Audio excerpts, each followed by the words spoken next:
Hello and welcome to my new podcast called The Hypnotic Quixotic. I always stumble on that word. It's 11:30. Anyway, I have a guest who has chosen to remain anonymous, but he is a dear friend of mine, Mr. Hannon, and we want to talk about things that are important right now to culture and society. And this podcast was created to explore existence, right? And right now in culture in America, there has been a trend of boycotting particular products for not reflecting values of the majority of Americans. Mr. Hannon, welcome, and thank you for joining me. Pleasure to be here. Would you start off by talking about the most notable boycott as of right now? So obviously the one that's just happened was Ben & Jerry's, but the biggest one has been Bud Light, which 6 or 8 weeks ago really started in mass. And Bud Light had built up their brand to a point where they actually own 64% of the beer market, which is pretty extraordinary considering all the beers and microbrews and everything that is launched, that they could retain that. And it's been so severely damaged because, you know, these companies, Bud Light, Ben & Jerry's, and other big corporate companies are all basically owned by BlackRock or Vanguard. Everything leads back to those two companies. And both those companies are really the, engine of the cabal and have the ability to force whatever values the elites and the cabal want onto us through their subsidiary companies because of their economic stake. But what I think they're finding now, and it's been really interesting because this phenomenon couldn't have existed 20, 25 years ago, is that people are able to band together and decide to have a boycott and have it actually be effective in the tune of billions of dollars. And they're able to do that through social media and the internet, which ironically was created by BlackRock and Vanguard through Facebook and other entities to actually track us and control the narrative. So we've actually turned their weapon against them. And now they're, I think, panicking. I don't think they expected it. Right. And what do you say to, I'd like you to comment about the articles that we had discussed previously about how they're saying that Americans are destroying themselves and their history and their Americanism and classic American brands by boycotting and therefore hurting themselves. Don't you think that's like really mental gymnasticking? It's psychological warfare by the very people that are being boycotted. So the people, most of those articles are coming out through cabal controlled channels and media. And so they just trying to flip the switch and saying, well, we're just hurting ourselves when, actually people are very happy to move on from Bud Light and find another beer. They've got 150 choices at any liquor store. I don't think people are married to, what makes a brand so powerful and successful and creates loyalty are the values behind that. And, when you change your values or go off brand message, you will lose your customer base. And that's been proven. It happened to Target, Ben & Jerry's. It's happened to Bud Light. It just happened to the Los Angeles Dodgers baseball team. Who, are now parading a bunch of transsexuals like out in the outfield. And, it's just something where people are saying these aren't our values. And that doesn't make us a bigot or a racist, but, we don't align with your values. So we're not going to use your product. Right. And it's like saying enough is enough. Keep your antics and your sexual activity to yourselves. Like we don't need to know. It's not like it's important information. And why affiliate that with a brand? What is the larger message that the elite, or how is this going to benefit the elite over Americans?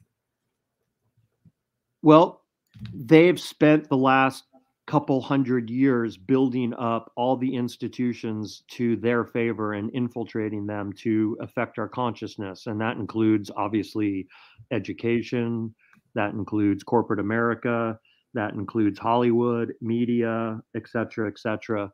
And so they've now effectively controlled, I'd say, probably 90 or 95% of all those institutions.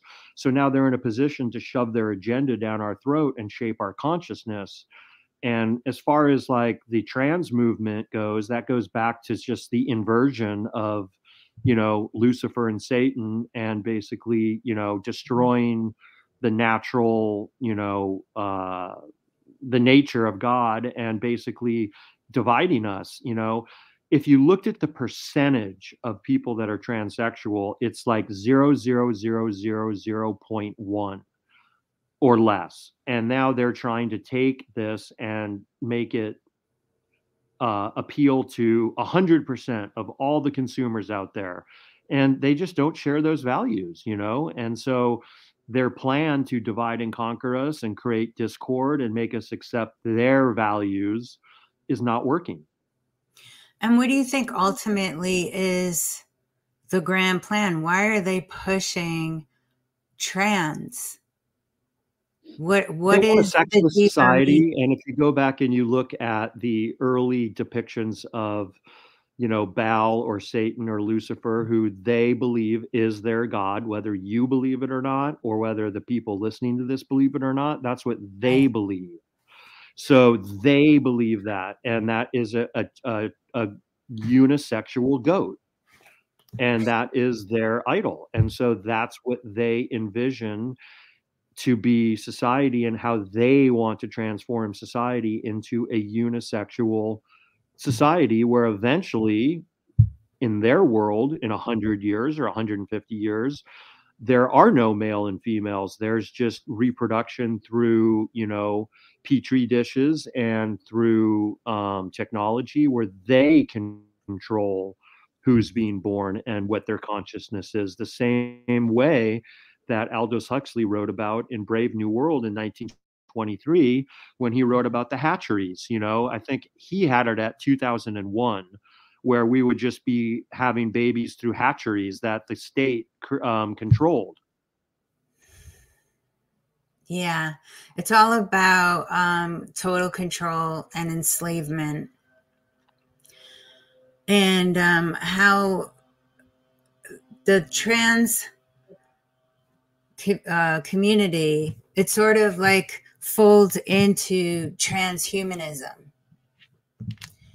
Can you explain your thoughts on that? Exactly. Am and I that's onto something? I think one of the hardest parts of this to explain to people, because most people don't believe in Satan and Lucifer. It's been kind of a caricature, and it's been something that's been kind of taken out of religion and not taught. And the devil always said that they don't want people to believe in him, and therefore he can do his works.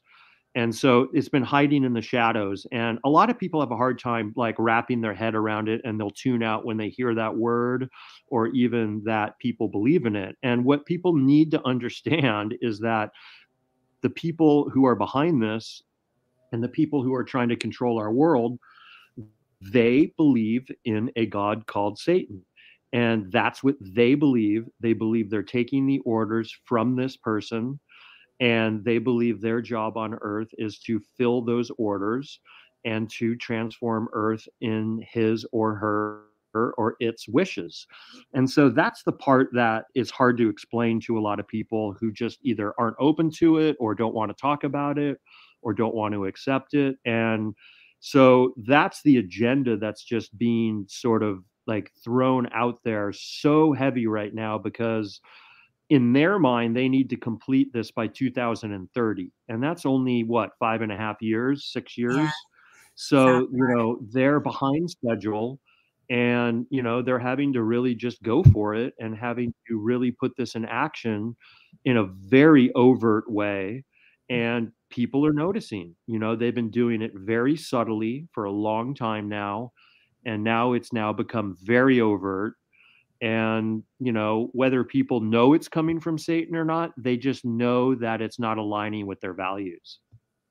Right. And that's why Christianity is such like a demonized, pun intended, religion, right? Why they're taking Jesus and God out of everything.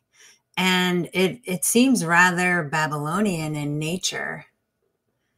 Well, it comes from Babylon. And then also what people have to realize is the Vatican and Christianity has been infiltrated and taken over for many, many centuries. And, if you really study the teachings of Jesus, he was not about a religion and not about even Christianity in that sense. He was a teacher that was trying to teach us that we're all sparks of God. And, we are very powerful beings that have been tricked and brainwashed, and the people that he was talking to back in, 2000 years ago were very simple, uneducated people that were being dominated by, the elites, the Pharisees and the Romans. And they were, that's why a lot of his parables were very simple and, involved nature and animals and things that the people could understand because,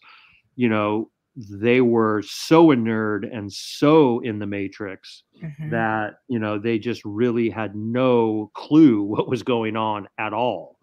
And so they've definitely captured religion, especially Christianity, and, have used that to further their agenda. And now they're telling churches and people in churches that if they're against the LBGT movement and against the trans movement, to leave our churches. You don't believe in God, you don't believe in Jesus, he's all accepting. So they've really got it coming at us from all angles. Yeah, and I don't think it's as simple as like, the LGBT whatever movement. They just happen to be the latest pawns on the chessboard to be victimized and marginalized and to be manipulated into being a useful tool to thwart inorganic control over human sovereignty. Would you agree with that? Was that a very... They are useful tools. They're being manipulated, and most don't understand it, that there's a bigger agenda at foot. And, that's a very powerful psychological move that they've used to get to where they've gotten this to, with especially the woke community, the people that, have fallen for that trick, hook, line, and sinker.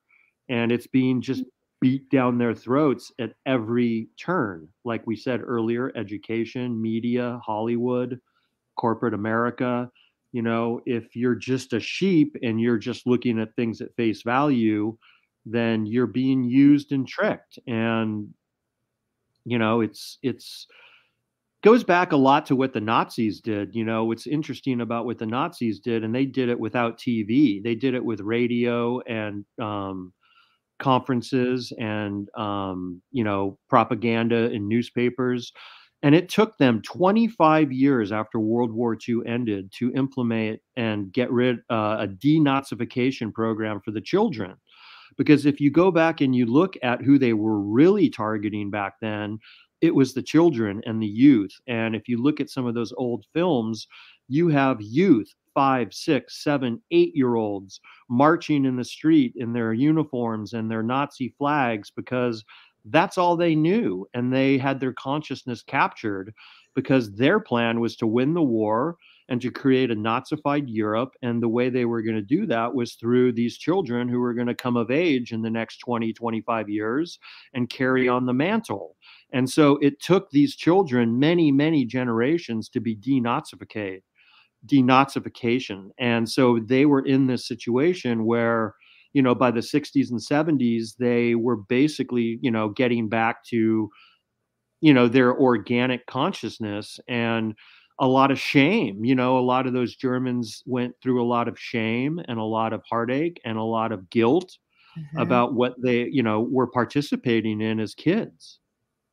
Yeah, and it's interesting because we can draw a correlation because they're going after our kids and the education system, and it's the same playbook over again. And it's like we've never stopped fighting this war from way back to where you were talking about history and the Romans and the perversion and the bastardization of Christianity. Yeah, It's like exactly. the same war. They have a playbook and they use it. And the playbook involves turning countries into communist countries, because when you're a communist country, you're much easier to control. And that's the process that's happening in America right now. They're using the same playbook they used in 1959 China, 1917 Russia, 1955 Cuba, 1998 Venezuela. I could go down the list, and it's the same playbook. Wow. And once they get the grips through communism and choke off all of free speech and choke off all of choice and choke off the media and choke off everything completely, to the point where in North Korea, they have one TV channel, one, and that's all you get. So it's not that hard to shape minds and consciousness when you're browbeating them with one message. And what the Germans learned so well, and what Goebbels, the head of propaganda, really perfected, was you tell a lie over and over and over again and big enough, and it becomes the truth. Right, right. Did people just start parroting it the way that they are, the mainstream media, without even questioning it? People don't even know why they hate Trump. They just regurgitate everything that they've been taught, right? They're being taught. They're not using critical thinking skills. And it is pervasive, and it is starting with our children. And I feel like this can parlay very nicely or segue into what's going on with child trafficking and how it's Luciferian in nature, and how you were saying that those forces are the impotence, or the what's the word I'm looking for? Behind this whole push of massive control is due to Luciferianism, right? Right? Can I circle it back to that? Would you agree with that? Yeah, that's, and then, if you want to really draw a line back to where all this comes from, it comes from the very people when Jesus came and went into let the Pharisees have it and turn over the money changers and let them know that they were duping the people, and that the God that they were promoting to sacrifice their kids to up on the hill was not God. It was actually Lucifer, and they were tricking the people into sacrificing their children on the altar of Baal with a bull. So they built a bull above Jerusalem on the hill above where Jesus was preaching, and you could smell the burnt flesh back then.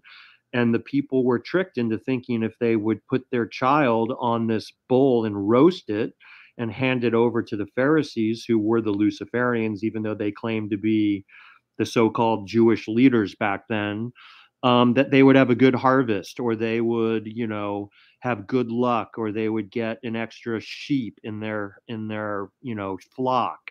And, you know, it had gone back all the way back then. And so it all does go back to that. And the only way you can understand the bigger picture of this and get out of the micro divide and conquer and bigotry and racism and all the stuff that they've thrown at us to divert us and created all these trap doors and all these like carnival mirrors to confuse us, is it goes back to the belief of what these Luciferians believe and what their mission is on this planet. And until you can get that 30,000 foot view and understand it, then it's a little more confusing. Having said all that, I think that the people who are quote unquote going to save this country, if it can still be saved, and the ones who are putting up the fight to fight back, ironically, are pretty much Generation X, because Generation X was the last generation that basically knew life before this total onslaught. And they knew life before the internet. They knew life before this trans movement. They knew life before the huge communism push that's happened. And they knew life before, you know, these teachings could be put out through the internet, through people who knew what was going on. And so, you know, the people that were born between, you know, 67 and 78 or 79 also have the energy. They're in the middle of their life. They're not in an old folks home like the baby boomers who have just checked out right now. And so that those are the people that are going to save this country if it can be saved. So when you were talking, I was thinking about popular culture and how many people have been exposing the fact that Taylor Swift, Lil Uzi, I don't know these people, like I don't listen to these people, but popular musicians are utilizing really ritualistic stage act, you know, displays, and it's becoming more increasingly apparent. And then I'll see opposition to that, and people say, well, what about Ozzy Osbourne? What about Iron Maiden? What about, you know, all the metal and all the devil references back then? And you know what? Having experienced both, even though I don't actively seek out pop music per se, but I will, if somebody makes a point, I'll watch a clip and I'll say, wow, that's really crazy. That's definitely Luciferian. And the NFL has featured like stage shows that are very ritualistic. And for you, did it feel different in the 80s? And Ozzy and all the rock bands, were they involved in pushing this as well? And if so, why am I not buying into the newfangled Luciferianism if I am such an Ozzy fan, which I am? I love Black Sabbath. I love Ozzy. But I do not feel like that negatively enhanced my life in any way, shape, or form. I think it started in earnest after World War II. And that's when they started to really kick it into high gear and started to get their people in place. And, you know, the Tavistock Institute and the CIA were both created right after World War II, both psychological manipulation operations and very effective at weaving their magic. So, yeah, I do think it started. And I do think that those people were tools. They were tools. Yeah, they were tools. And I think that, you know, we were so asleep and so you know, unconscious back then that the effects were subtle, but I think that they were lasting. And I think that now that I'm breaking out of the trap, so to speak, I can look back and see certain things. Like, people forget that the Beatles in 1964 had an album cover where they had baby dolls that were on their laps, that were cut up in pieces and covered in blood. That was 1964. Oh, that was an album cover. I saw And that. so, you know, this has been going on for a long time. And, you know, the enemy is very patient. The enemy has a plan. The enemy knows they can't move too quickly because they don't want to alert us. That's the big thing about communism, is it's a slow walk to the slaughterhouse, because you can't see the slaughterhouse from too far away or you're going to run the other way. So they have to slow walk you into it. And the issue that they're having now is that, whether you like him or not, the Trump revolution, more than anything, just really awakened people. And he's sort of this catalyst for thinking differently and critical thinking, and this person who's not afraid to say certain things that are the truth but are hard to hear. And so he really put a dent in their plan, and that's why they hate him so much, because he's really awoken up a lot of people, and a lot of people in that age group that I just told you about that are saying, wait a second, we don't want to march into the slaughterhouse.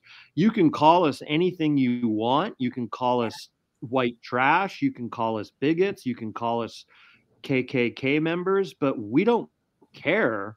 You can call us deplorables, but we're not going to just walk into your slaughterhouse. Yeah, it is a slow burn. And what the end goal is, obviously complete and total technocratical enslavement. And it's to what end? What good is that going to do anyone? What is the point of it? And why are they so greedy? What do you think? It's just the ultimate sacrifice to all?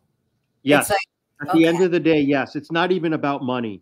And that's why Bud Light and these companies and BlackRock, who has so much money, even if they're losing this money, I have a theory that it's not even about the money necessarily for them. And it is about what you just said, that there is an end goal, that they've been promised everlasting life. They believe this. They believe that their riches on earth have come from this. They believe that their good fortune has come from this. They believe that their good fortune in the afterlife will come from this. And they are set to, it's the same thing the Nazis did. There were millions and millions of soldiers and people that participated in that war that were promised things and did things that were against their natural instincts. But the promises and the propaganda and the coercion was so powerful that they were able to literally, I think Germany had a population of 52 million during the 40s and 30s, or 50 million, to brainwash almost an entire country to get behind their sinister agenda. Wow. And that just shows you how powerful it is. And there was a lot of Nazism and voodoo. There was lots of Luciferianism and voodoo and the Vril Society that were behind the Nazis that don't get talked about a lot. And, a lot of that came down to that. And so, no, I don't think it's just about the money or market share or even, control. I think it's just pure evil. Human sacrifice. Yes. It's about sacrificing organic human life to the point where it's like some weird fantasy. It's so barbaric and evil and strange, because Christianity is the celebration of life, and organic living, being a fully organic human being, sans technological, right, enhancement. And what is your view on Elon Musk and all of this? Well, I just wanted to add something really quick, that what people have to understand is, since the beginning, literally since Sumeria, since the 200 fallen, so-called fallen angels came down on Mount Hermon and, went around to basically invert everything that the God that they were rebelling against created. So it all goes back to inversion, because they can't create anything, but they can invert it. So let me give you an example. Van Gogh can paint a great painting. He's a creator. but the Satan couldn't create that painting. But what he could do is he could come in and then invert that painting and do certain things to it to, work towards his magic, to his will. And so what they did, those 200 fallen angels, is they ran around the earth and they became these gods: Zeus, Poseidon, the list goes on and on, through all the cultures, different names, different dress, different garb, but same message is basically inversion. So going back to the transsexual thing, yes, it goes back to inverting. That's the ultimate goal. And if you can invert everything, the upside down cross, the Standard Hotel in LA, which they shut down, where they were doing the rituals in the basement. Right when you walked in there, and I've walked in there for many, many years, the Standard logo was an upside down, the Standard. And now I know symbolism. When you don't know the symbolism, then you're acquiescing in their way to walking in there and participating in their magic, because they can say, well, we put the sign upside down. We told you what we were doing. There was an upside down cross there, it's sort of their perverse way of like getting out of their karma. And so, whether you believe in Q or not, one of the things that I always took from it was symbolism will be their downfall. And so this education about symbolism has been very, very effective, I think, in basically waking people up to understand, what they're walking into. If you're walking into a house that has a bunch of owls and gargoyles, peering down at you from their mansion rooftops, that you're entering into a place that, is Luciferian. That's what they're telling you. And so, it's important to understand these things because we're not taught these things. We didn't know these things. And so I don't know how else to say it other than that you are completely correct in saying that it all goes back to that. And until people can understand that and accept that and actually realize that that's what these entities are trying to achieve, then it's going to be very difficult to overcome it. Yeah, and we both saw the movie The Sound of Freedom, and I mentioned Elon Musk before, but maybe that's not appropriate at this moment in the conversation. But I was thinking about transhumanism and the erasure of male, female, organic, fertile human beings are creating, right? They don't want us creating. And the ultimate sacrifice is us, right? Our freedom, and to eradicate us as organic humans. And then that includes, let's fold in child trafficking, because that's really an ultimate sacrifice. And that has become a very pervasive problem in the global society. It's not only in America. It happens to be really prevalent in America, but it's prevalent across the globe. And the whole globe is dealing with this Luciferian push. It's not only America, but America, I think, is front and center because we're perceived as the freest country on the planet, right? Well, we're the biggest kid on the block.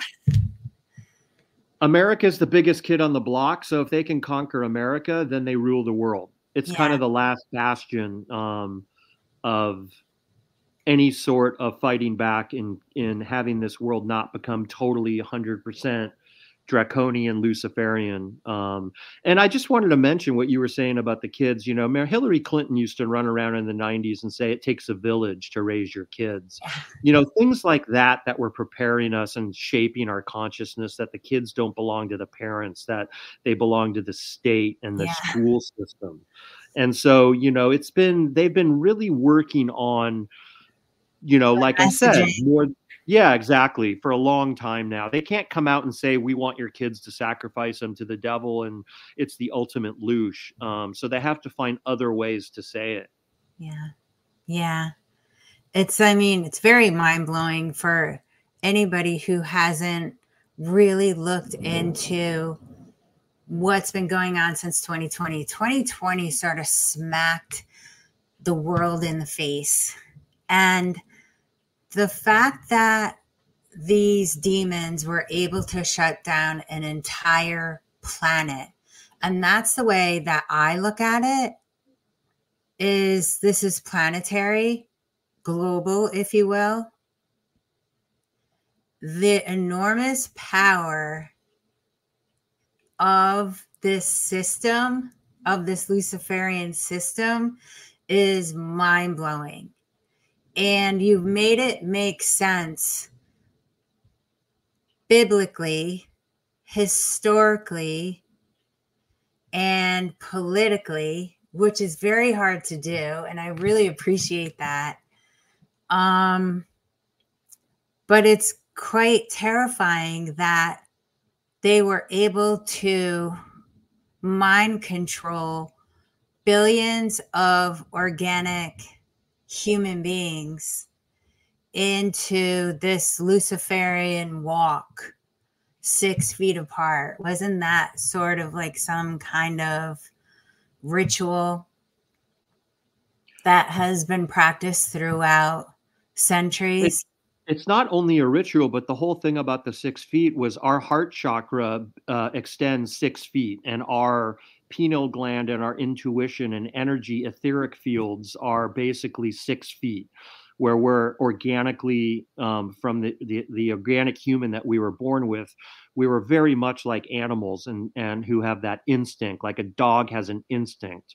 My dog knows the difference between a domesticated dog and a coyote in a second. Yeah. And that comes from its instinct, and it comes from its God-given instinct. Intuition, instinct. I can't think of a better word. And so, you know, what the Luciferians understood through their priests and through their master was, you know, the one thing about Lucifer, while can't create anything, the fallen angels aren't as powerful as God. They do have the knowledge of the universal law, and they do understand what a human is and how consciousness can be shaped. So they are very bright in that sense, and they are very manipulative, which is why the pharaohs surrounded themselves with the wizards and magicians behind them that could manipulate energy and give them whisper in their ear and let them know how to control the people and the kind of things they needed to do to manipulate the people and keep them in bondage, which Moses understood because he grew up in the palace of the pharaohs, even though he was adopted. And when he, you know, so he was sort of the perfect agent of change for leading the people out of slavery, because he understood from the inside what these people were doing and had the knowledge and powers from being around these wizards and magicians and priests who were basically passing their knowledge through the secret societies from generation to generation, but keeping them from the populace. Wow. So Moses, and I kind of look at Trump in the same way. He grew up with these people, whether he was one of them at one point and then decided to turn the other way. Don't know his background enough to know what he did in his private life. But one thing I do know is he understands what these people are doing, and he may have even participated in it for some time or was just hiding out observing. But either way, we have free will. And for whatever reason, he made the choice.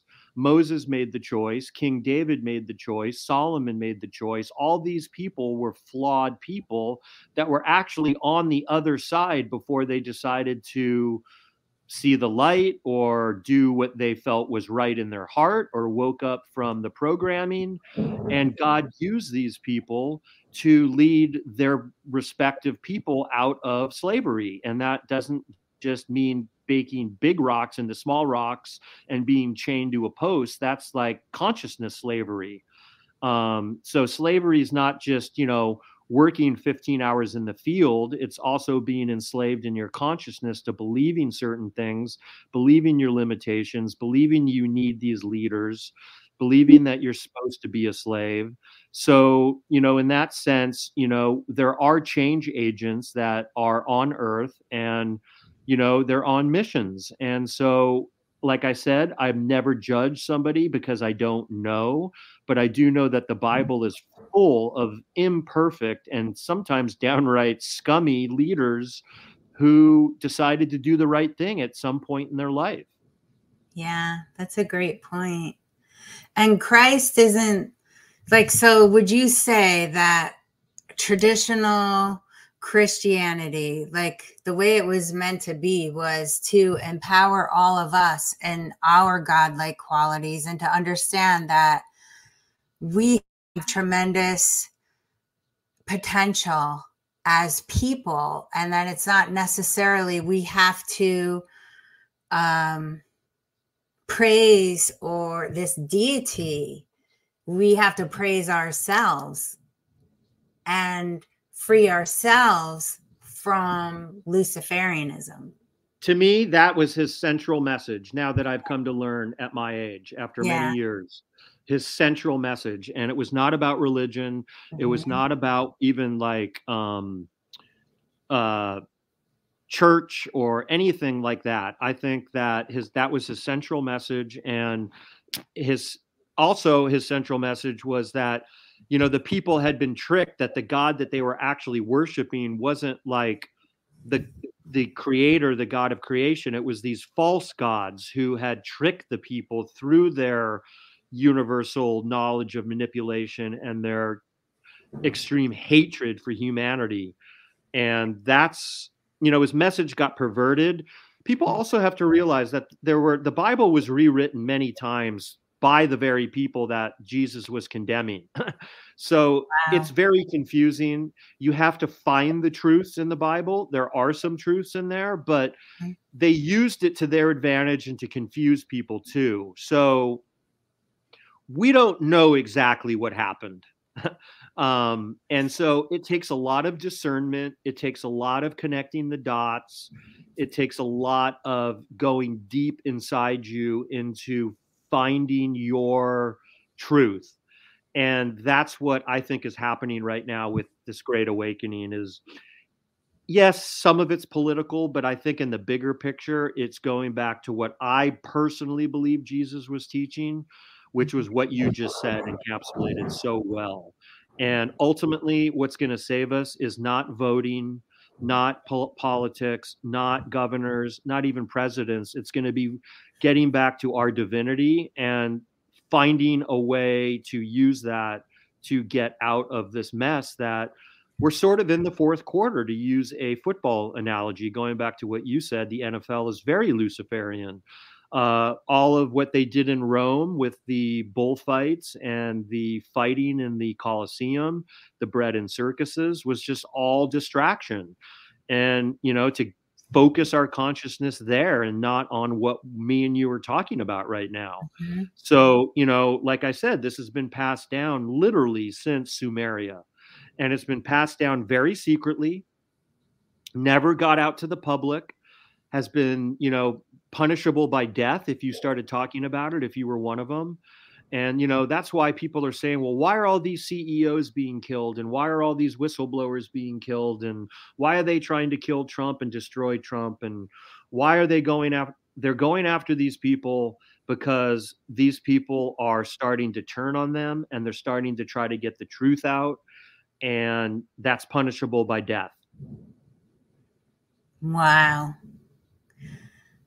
Sheesh. It's like overwhelming.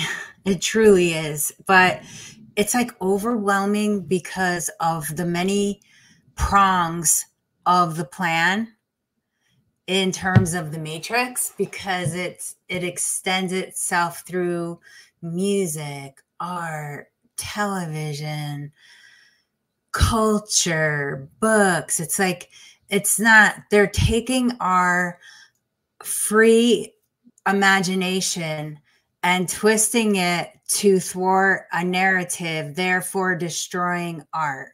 Do you understand what I'm saying? They're getting us, they're tricking us to do their will. They're bidding. Yeah. So remember when George Bush Sr. always used to say in his speeches, 1,000 points of light? Do you remember that? No, I don't. It was his big phrase that back then everybody didn't really understand it, but he kept saying 1,000 points of light, 1,000 points of light. Well, there's 1,000 things that they have to do. And Lucifer was the god of light, right? The bearer of light, the Illuminati, the light. 1,000-point plan to get to control Earth that they had to do. Oh my gosh. So when you say it's coming at us, it's coming at us from literally 1,000 different areas of the war. Wow. So now more than ever, what would be like a great message to unify people other than this great knowledge that you've shared today, which I think is going to clear up a lot of questions for so many people? Because people are wondering, what's the end all be all? What is the point of all of this? And it's very like Babylonian and mystical. And I don't even know that I would say that it's based in religion. Is Baal a religion? I don't know. What would you classify it as? Like this ultimate sacrifice for the people that are doing this, for them to live forever, to have the ultimate, the ultimate reward is what? Life forever? On 3D Earth, power? On 3D Earth, it's been cobbled together and stitched together as religion, but I think in the bigger picture, it comes down to exactly what you just said. And that's the promise that's been made.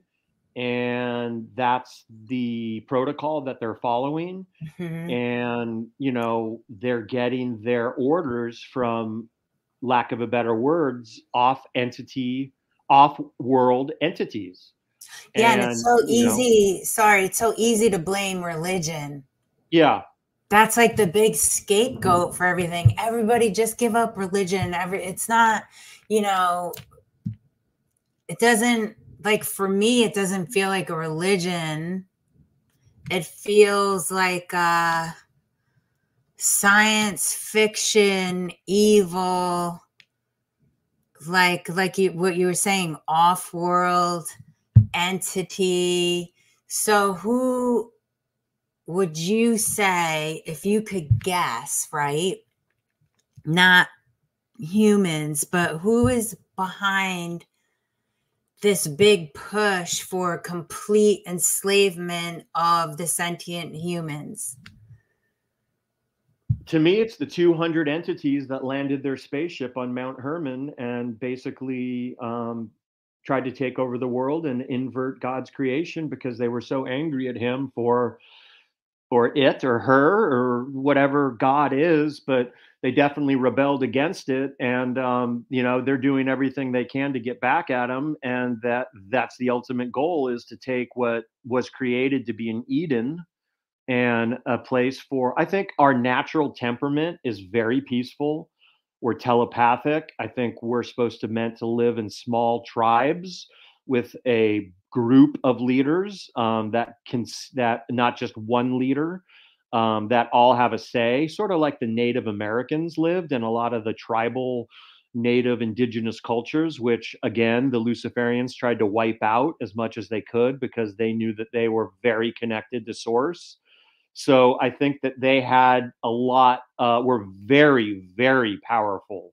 And it's taken them a long time to get to where we are now. And we're not completely conquered yet, even though they're very close to completing their plan. And, if they can get rid of, like the Georgia Guidestone said, every human but 500 million, so which means that they'd have to kill 7.1 billion people, and have 500 million left to be their slaves. That's their ultimate goal. So that's as the orders come down from these fallen angels to what they want to see on earth in exchange for all the riches and all the power and everlasting life. I think at the end of the day, that's the ultimate goal. And then from there, the pyramid works down and down and down and down, because you have people in middle management of corporate America who might not know the exact full plan, but have taken a 6 or 7 figure job and have probably hurt children and done other things that they regret so they could make a good living on earth. And that's their trade right there, because they're promised a good job and a good living if they do what they're told. They may not know about the bigger plan, because I think that the only people that know about the bigger plan are the people at the very top of the pyramid, or what you want to call the 33rd degree Masons, or whatever you want to call the top. And then from there, they have millions of people working for them who ultimately, maybe if they found out about the bigger plan, they might defect. And I think that some of them are defecting. And I think some of them are being killed. And they're not being killed by the white hats, they're being killed by the black hats. And so, because you're sort of signing your oath in blood. So, yes, going back to what you said, it's an off world plan that they're using humans on earth to implement, with the promises of riches and everlasting life and full power and unlimited loosh. What is loosh energy? So this is a topic that can be hard to talk about because it's so foreign to most people, but it is real. It does exist. And when you know about it, you can trace back a lot of things that have happened in life to this. So between 3D, where we are, and 5D, which is in the Bible what they call heaven, and that's the ultimate goal, is for us to transform our society and our earth from 3D to 5D, which is why Jesus always said heaven on earth. So it is an earth, 5D, with people who look like us and are us, but it just doesn't have any low frequency or demonic satanic beings on it, because they can't exist in that ether. It doesn't, the frequency doesn't work. It's like a radio channel. Like if you're in a spot where you can't get the radio on in your car, that means that you can't get the frequency from the station to your car because it's being blocked by something, a mountain or a forest or whatever. So it's like that. They can't exist there. So when they die in 3D, their spirits, for lack of a better word, go to 4D, which is in between 3D and 5D. And they circulate there and are able to communicate with their fellow demons or Luciferians on earth through these rituals, through the alchemy of blood. And they can manifest through these rituals. They don't do these rituals just because they think they're fun. There's a purpose to them, and that is to access these entities that can materialize again in 3D. So what loosh is the way that they're fed and kept alive in 4D, because they're not bodies who eat food. They're entities that absorb energy to stay alive. And the energy that they need to stay alive is suffering, pain, depression, anxiety, and fear. So picture going to a steakhouse when you're really hungry and having a steak and potatoes and mashed potatoes and green beans and shrimp cocktail and a couple of glasses of wine, and how you feel after that. Well, that's what killing a kid, or having a war on Normandy Beach, or having people in fear of a pandemic creates, that energy, which then is absorbed by these entities, and they can then stay robust and alive.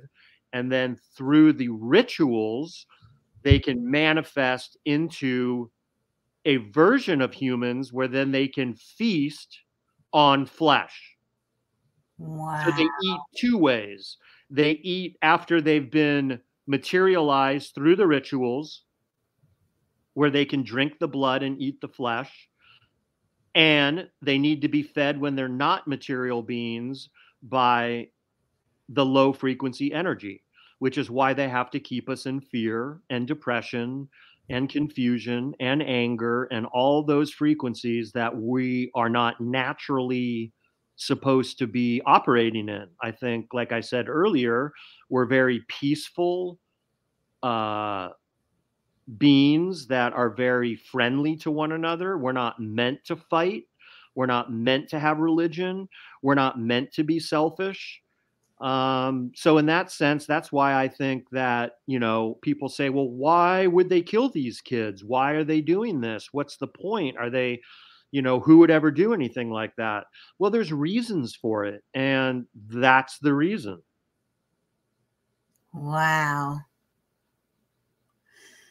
In your opinion, that the people that are involved in the business of it and participate in the terrible rituals, are they fallen angels? Are they demons? Are they human beings? Because to me, they feel like demons. They don't, because I feel like human beings wouldn't do this sort of thing.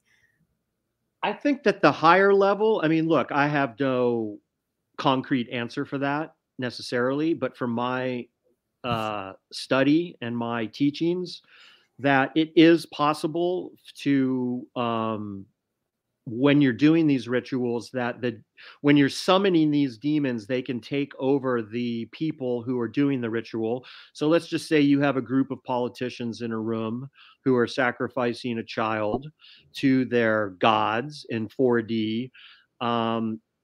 There's good evidence that those demons can take over the person in that ritual, who can then enjoy the feasting on the sacrifice. How long they stay in that person and if they go back and forth, I do not have an answer to that. My suspicion is yes, they can. And these people are hosts, almost like the movie Invasion of the Body Snatchers, which was a movie that scared me to death in the 70s. And now I think I know why.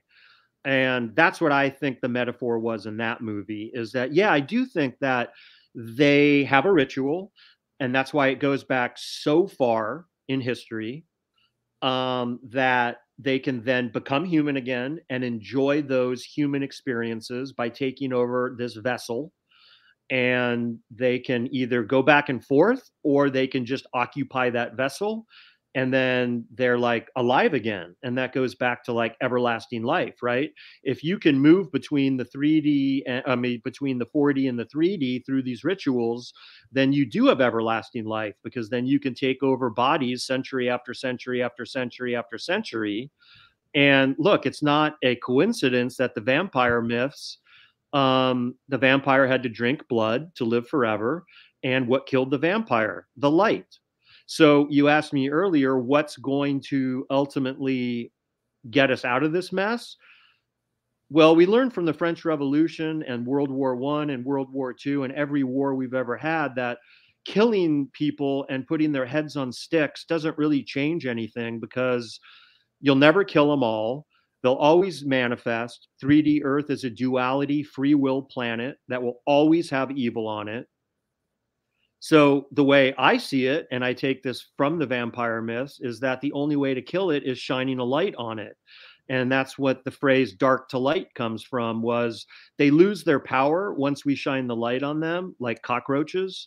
When you open a door that's dark, you don't see the cockroaches, but if you get a flashlight, then they scurry into the corner. That to me is how we do it. So that's through awareness, that's through consciousness, that's through knowing their symbolism, that's from knowing their tricks, from knowing their magic, from understanding their plan. And once you understand all that and resist it, then that's how I think you win. We win. Okay. That sounds like a very empowering way to wrap up this podcast. Thank you so much for your take on what's actually happening in the world, because I think a lot of people are confused, myself included. And just when you think you have a handle on something, something else happens and you're like, oh my gosh, now I have to come up with a whole new, perception or theory or, conclusion, because it's so confusing and everything is inverted and everything that's right seems wrong. And we know with all of our heart and with all of our compassion and with all of our common sense that whatever is happening is not good. And you've just confirmed that with what you believe is going on. And I want to thank you so much for your time and for your knowledge. And you've made this so comprehensible for somebody like me. And I think that a lot of people will be fascinated by this information. Well, thank you for having me. I'm honored. And I will just close by saying with what you just said goes back to what George Bush Sr. always used to say, who was basically the very high-ranking part of this plan in America, the Bush family, going back to Nazi Germany. They've been handed a lot of power to execute this plan on Earth. And he would say 1,000 points of light. Again, what that translates into is they're attacking us in 1,000 ways, 1,000 different means. And yes, it is overwhelming because once you think you have one thing figured out, you don't realize that there's 999 other things to work out. Then there's 998 things to work out. And it's coming at us from all directions. And It's 1 o'clock. Let's just say that there's a reason why I think the second most word used in the Bible by Jesus was the word discernment. And this is a time where it's very difficult to have discernment. What's real? What's fake? Who's on your side? Who's fooling you? Who's a wolf in sheep's clothing? Who's playing both sides? Who's a triple spy? Who has their heart in the right place? It's very difficult. So what's a last unifying message for humanity and for people in general? Pay attention. Use your consciousness. Be aware of what's going on. Connect the dots. Don't take what I'm saying or what you're saying or what anybody else is saying as complete 100% truth. Take the information and become a detective and connect the dots. My information comes from not one source. It comes from millions of sources. No, maybe not millions, but hundreds and hundreds of sources that I have cross-referenced and put a puzzle together and connected the dots. You know, when we were kids, we used to play with puzzles, and they don't do that anymore. And that's a really good mind building, conscious building activity that the cabal doesn't want us to do anymore. Playing video games is not a very solid way to develop critical thinking and a bigger picture. When you're building a puzzle, you have to use those skills. So those skills are being purposely stripped from us over these last few generations. And so it's becoming harder and harder for people to put the picture together. And until you put the puzzle together and understand what's going on, it's very difficult to rebel against it because they like to put us in silos and they like to compartmentalize things. And so, you know, that's what the media did so well for so long. And, you know, when Trump says that the media is the enemy of the people, like, he's absolutely right. And what attracted me to him was actually that phrase. And, you know, that was what kind of helped me kind of come around a little bit to him, because I was not a fan of his in the 80s and 90s. I didn't watch his shows. I didn't read his books. I walked by Trump Tower every day on the way to work. And wouldn't say I was negative about him, but I kind of thought he was a little bit of a buffoon and a carnival barker, and he was just not my kind of a person. But like I said earlier in this, I've come to my conclusion that somewhere down the line, he had a shift and took on his role. And we all have our role, and he found his. And I think that from where I'm sitting, I think he's been very effective in his role. And his role is not to be a perfect person, not to be necessarily a nice person. I think his role is to shine a light on the people that we're fighting. And I'll close by saying one of my favorite quotes in history was from, I believe, I get this mixed up sometimes, but the Plato, who said, sometimes you have to judge a man by his enemies. And I look at Trump's enemies, and they're the very people that I consider our enemies. Wow. That's a great ending. Thank you so much. Have a great day. Thank you very much. You're welcome. Thank you.